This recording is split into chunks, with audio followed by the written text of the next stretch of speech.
Livre des Proverbes, chapitre 20. Le vin est moqueur, les boissons fortes sont tumultueuses, quiconque en fait excès n'est pas sage. La terreur qu'inspire le roi est comme le rugissement d'un lion, celui qui l'irrite pêche contre lui-même. C'est une gloire pour l'homme de s'abstenir des querelles, mais tout insensé se livre à l'emportement. À cause du froid, le paresseux ne laboure pas.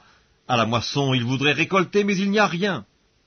Les desseins dans le cœur de l'homme sont des eaux profondes, mais l'homme intelligent sait y puiser.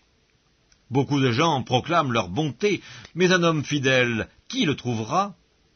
Le juste marche dans son intégrité, heureux ses enfants après lui. Le roi, assis sur le trône de la justice, dissipe tout mal par son regard. Qui dira « J'ai purifié mon cœur, je suis net de mon péché » Deux sortes de poids, deux sortes d'effats sont l'un et l'autre en abomination à l'Éternel. L'enfant laisse déjà voir par ses actions si sa conduite sera pure et droite. L'oreille qui entend et l'œil qui voit, c'est l'Éternel qui les a faits l'un et l'autre. N'aime pas le sommeil, de peur que tu ne deviennes pauvre. Ouvre les yeux, tu seras rassasié de pain.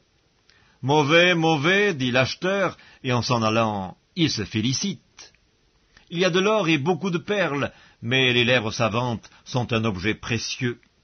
Prends son vêtement, car il a cautionné autrui, exige de lui des gages à cause des étrangers. Le pain du mensonge est doux à l'homme, et plus tard sa bouche est remplie de gravier. Les projets s'affermissent par le conseil, fais la guerre avec prudence.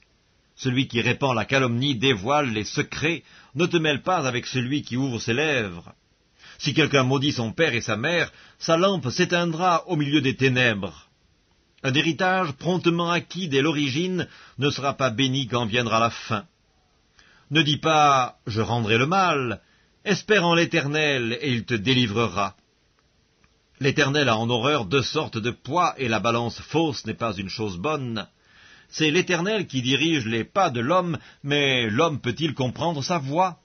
C'est un piège pour l'homme que de prendre à la légère un engagement sacré et de ne réfléchir qu'après avoir fait un vœu. Un roi sage dissipe les méchants et fait passer sur eux la roue. Le souffle de l'homme est une lampe de l'Éternel, il pénètre jusqu'au fond des entrailles. La bonté et la fidélité gardent le roi, et il soutient son trône par la bonté. La force et la gloire des jeunes gens, et les cheveux blancs sont l'ornement des vieillards. Les plaies d'une blessure sont un remède pour le méchant, de même les coups qui pénètrent jusqu'au fond des entrailles.